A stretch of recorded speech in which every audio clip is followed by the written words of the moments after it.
Y'all know it's about to be a good video when I actually start one of these with breakfast. So it is actually first thing in the morning, which means you already know I'm gonna take my Symbiotic. It's the first thing I do in the morning when I hydrate, and it's about that time. No, not that one. The one where I get this in the mail. My seed has arrived. So it's a more convenient way to get your probiotic, because normally, you gotta go to the store, but then go to the refrigerated section and then frantically hurry home because it's so sensitive. But as I've mentioned before, the 2-in-1 ViaCap system is one of the top 3 reasons why I went for this, because the outer capsule, which interesting enough is made from Indian pomegranate, it actually protects the inner probiotic capsule, a barrier against oxygen, moisture, and most importantly, heat. So no refrigeration, and why it can so easily make it to your front door.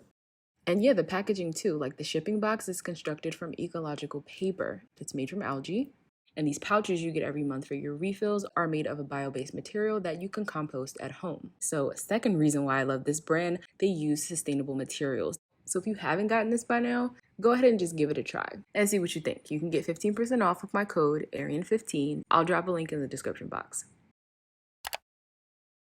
Now, if you guys saw my last video, well, not the last one, not what I ate in LA, but when I took you grocery shopping with me, then I asked you if you wanted to see a video that showed you literally all of my meals based off of the things that I picked up from the grocery store that week. And this is not that video, but it is the beginning of it, because I've basically just had the epiphany that I should lay it out that way. So instead of making you wait to see what I cooked at home, I'm giving you guys kind of like a sneak peek, but just know that the next video is going to be a closer look at how I actually integrate the things that I bought from the store with the things I had in my pantry and or my freezer. But today is kind of dedicated to more like warming meals. Obviously, I'm still gonna throw a smoothie in there because it's me we talking about, but since the weather has gotten cooler, I've really been warming up to the idea of oatmeal, which normally I don't love, but I also I technically don't hate it because I'm eating it right now. So this is me using those pears to naturally sweeten my steel cut oats, which I used to tend to like a little bit more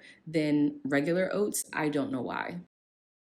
So I basically cook my oats without the pears first, because the final texture is going to be dictated by not only the fruit that you add, but how much of it that you use. So right now it looks like I'm having my pears with the side of oatmeal instead of the other way around, but that's on purpose because oats are really bland. So I want to add quite a bit of it to not just give it flavor, but also take the sweetness up a lot without having to add anything else. And also this fruit in particular has a lot of water, so it's going to loosen up my oatmeal a lot. So I need to make it super thick before I add this in to gauge exactly where I want it to be, if that makes sense. Added some walnuts for texture and then just finished it off with some cinnamon.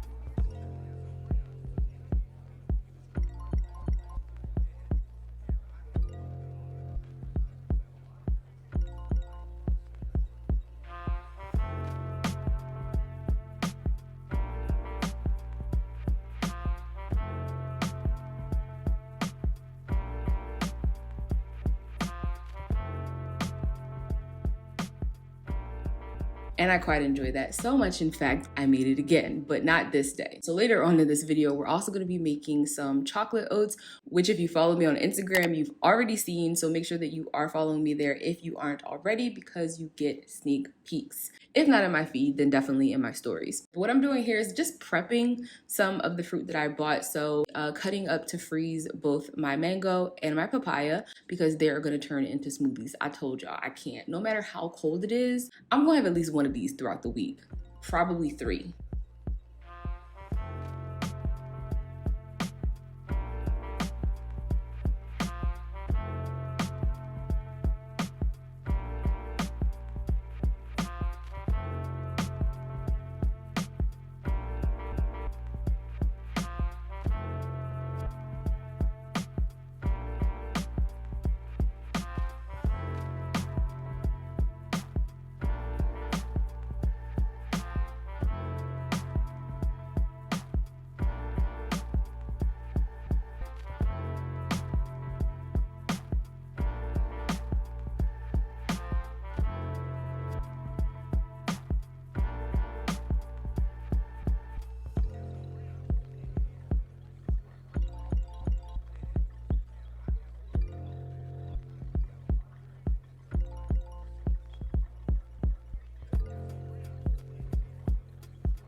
I'm starting off with onions, of course, to make actually a warm salad. I believe I showed you guys a version that I've done with quinoa.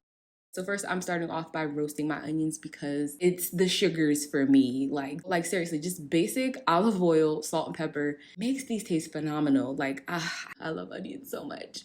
But I digress. So we're just gonna pop those in the oven at 400 degrees. And do keep in mind that you do want your rings to be like kind of all the same size. I threw in that little piece just because I knew no matter how charred it got, I was gonna eat it, you know. But for reference at home, make sure that they're all relatively the same size so that they cook within the same amount of time.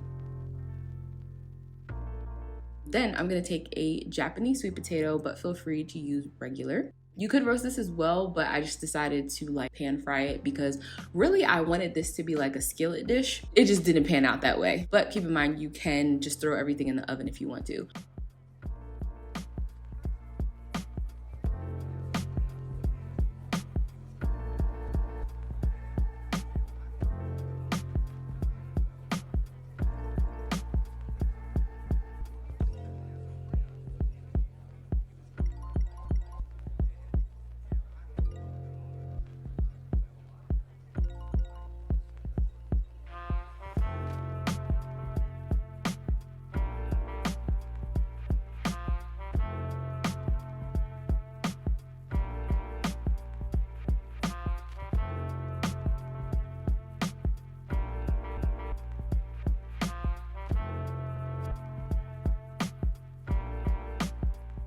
After my potatoes are nice and crispy, I'm gonna wilt down my kale.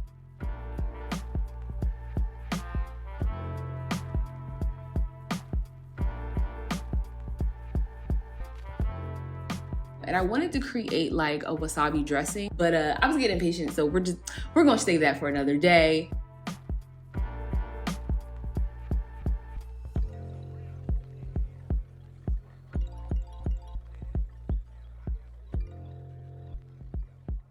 And for breakfast this day, we're going smoothie. So we're gonna take, again, one of those pears that we bought as well as an apple. And then for my liquid, I'm actually gonna use hemp milk, only I don't have any pre-made, which is not a problem because as you can see, all you have to do is literally throw that in there with some water. I'm gonna add some greens because I want this to be a green smoothie.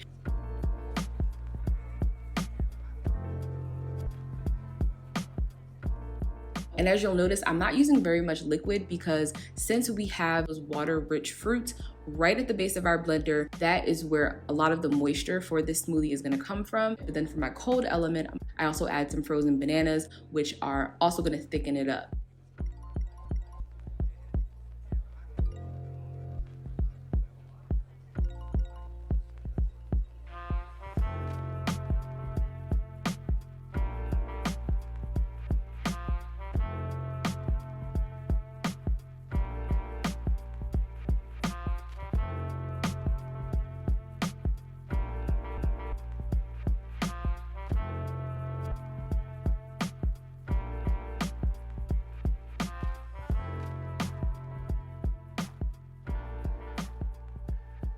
And then we're fast forwarding to another morning of oats, basically like chocolate peanut butter oats. But as my sweetener, I'm going to be using dates, which of course you could just chop up and put in if you want a little bit of mouthfeel and you want to chew them. But I'm actually making a date paste, which we are also going to be using in future recipes because when you make smoothies as often as I do, I just find that this helps you get from A to B faster, especially if you store your dates like in the refrigerator. Then they're like kind of hard and you know, they just don't emulsify with your smoothie super well just because they're so cold. You run the risk of possibly having some chunks, even though the majority gets broken down. Like, you get the point, right? So basically, this is my shortcut. And right now it looks like peanut butter, but that's just because, you know, we've kind of whipped it into submission, so it will return to its original color.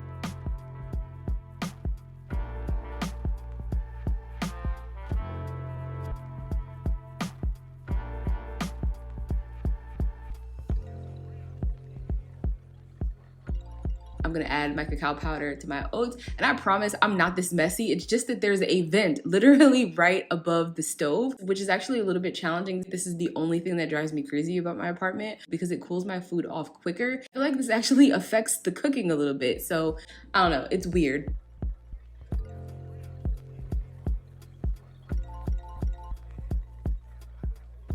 I'm adding some sacha inchi for more protein, and then you can go ahead and plate it up with your favorite fruits. Again, I just went for banana, peanut butter, pumpkin seeds, and I also dressed it with a little bit of maple syrup, nutmeg, and cinnamon.